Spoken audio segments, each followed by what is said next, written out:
नमस्कार, मैं हूं निशा शर्मा और आप देख रहे हैं राष्ट्रीय जगत विजन न्यूज। राजधानी रायपुर के एक शादी समारोह में उस वक्त अफरा तफरी मच गई जब जश्न के बीच अचानक आग भड़क उठी।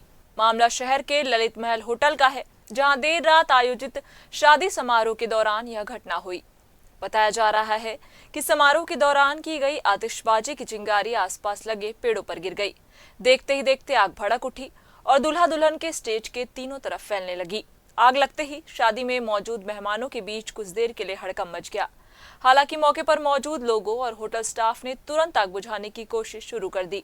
समय रहते आग पर काबू पा लिया गया, जिससे एक बड़ा हादसा टल गया। राहत की बात यह रही कि इस घटना में किसी तरह की जनहानि या बड़ा नुकसान नहीं हुआ। बताया जा रहा है कि आग पेड़ों और आसपास की सजावट तक ही सीमित रही। घटना के बाद एहतियात के तौर पर समारोह स्थल पर सुरक्षा व्यवस्था बढ़ा दी गई। गौरतलब है कि शादी समारोह में आतिशबाजी का ट्रेंड तेजी से बढ़ रहा है, लेकिन कई बार यही जश्न खतरे की वजह बन जाता है। ऐसे आयोजनों में सुरक्षा और सावधानी बेहद जरूरी है।